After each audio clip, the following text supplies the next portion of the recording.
put them in these orphanages as if they had no parents at all. The reasons why they did this were kind of myriad and kind of murky in hindsight.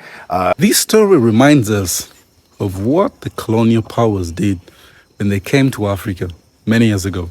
This story reminds us of what right now, the side effects we are facing each and every day, how grandchildren will face each and every day because of what was caused to our parents, to our grandmothers, to our grandfathers, to our great-grandparents. When the colonial masters came to Africa, took control of Africa, raped Africa's minerals, gold, people, diamond, and everything. This story is a story of a million people out there who face the same thing each and every day, or who faced the same thing back in the days. Here's why we're coming back. About what this case is all about. Well, the reason that this case is being so closely watched is that this was a common practice among European colonial powers in Africa and Asia, that they would take mixed-race children who had been born to a local mother from a European father and put them in these orphanages as if they had no parents at all. The reasons why they did this were kind of myriad and kind of murky in hindsight, but essentially they just couldn't see them as being part of the either society, and so then they pretended as if they had no parents. And the reason this is being watched is because this is actually the first case of its kind that could find that practice as having been a crime against humanity. It would have implications for other former European colonial powers. Now, these women are each asking for 50,000 euros each, as was mentioned in the report. It's not a huge amount of money. The most important thing to them is really recognition and restitution for the trauma that they endured. And also, they just want to be able to access information about where they come from, which has been very, very hard to get from the Belgian state. Now, back in 2018, former Belgian Prime Minister Charles Michel, who went on to be President of the European Council, issued a formal apology for the abductions that took place during this time period. However, that's not enough for these women. They want this to be recognized in a court of law that this was wrong. However, their case was rejected in 2021 by a Belgian court, which said that because this followed the law of the land, the Belgian law at the time, it couldn't be considered a violation of human rights or a crime against humanity. Now, they've appealed that decision. That's the case that's happening today. This was originally supposed to happen in June. It's been delayed until today.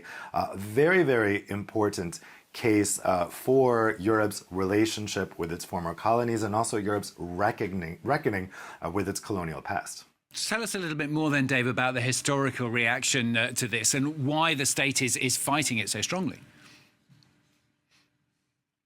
Yeah, you might wonder if the former prime minister issued an apology, so thereby kind of recognizing that this was wrong, what happened? Why is the Belgian state resisting this? Well, of course, as usual, the issue is that this would have implications far beyond this particular case, because as you mentioned, these are just 5 of thousands of people who this happened to, and if the Belgian state had to pay all of those people, it's a lot of money. And then, of course, there are other countries that are looking at this nervously. So often what this stuff comes down to is, the country can recognize that something was wrong, but then there's big financial implications if they formally recognize that, or if that's recognized by a court in a way that would mean reparations need to be given. So this is definitely a delicate topic here in Belgium. Belgium has come a long way in terms of reckoning with its colonial past over the past couple of years. For a long time, this stuff was not taught in school. This stuff was not widely known among the Belgian public, but kind of coinciding with the George Floyd protests in the United States, there was kind of a new look at Belgium's activities in the Congo, and there's a different attitude about that now. It's still a journey. Belgium hasn't really completely come to terms with what happened during those years, but this case, I think, is another sign that things are changing. Dave? I do watch this story, these women suing the Belgian government. of what they did to separate them from their mothers, from their fathers, from their families, to separate them from their heritage, to tear their hope apart. It was painful. It was sad. It is sad, and it will always be painful for the rest of their lives. They're trying to be hard. They're trying to tell the Belgian government, it's beyond apologizing by mouth. It's beyond just standing that, oh, we apologize, printing it in a newspaper. It's about acknowledging, compensating, and always say, never will I, never will we ever go back to this world where mothers are separated from their children. Fathers are taken away from their mother, from their wives, from their children. What they did in Congo to separate these young ladies, these young men from their original parents, because they think they no longer fit in Africa because they're half white, half black, was wrong. They deserve to be paid more. This story is a story of so many women, so many children, so many men who were born in Africa when one parent is a colonizer, another parent is an African. And their voices are never heard. Their voices are silenced. Their voices are, have died.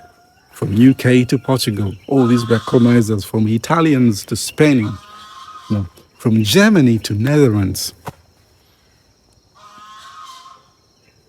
This story is a story of 1,000 women in Africa who have faced that. So many people in France faced that. They were taken away from their parents. This is not propaganda. What do we learn from the history? Will the history one day repeat itself? Or this is the end of that at least this can show an example that we will never ever go back there. What was done was wrong. I accept. And also there's space for healing. Congo right now is suffering beyond just the people who are separated, to the minerals, to the government, to the insurgents happening in Congo each and every day. Because of its richness, because of its forest, Is that the world we see every day when you wash your face and wake up and look outside the door and look outside your window and look between your palms like this? Is that the world you want to live in, where African people, each and every day, have to continuously be subjected to injustices, being ripped off by colonial masters, paying the colonial debt via physically, emotionally, mentally? I believe these people, these many, many young women, old women currently, they need to be paid. They need to be compensated. Their name needs to be among those women who stood up and fought and fought and fought for what is true, what they believe is the right thing to do. I think the Belgian government has to do it without fear that it will incite other countries in Europe. Because if it does, it's for a good cause. If it does, it's a learning process that other countries will acknowledge beyond just returning stolen artifacts, beyond just returning stolen borders. I believe you like this video, and I believe you've already subscribed right now. This is The Outpost, your favorite YouTube channel. Don't forget, like, share, subscribe. I'm Maximil. See you again in another video. Bye-bye.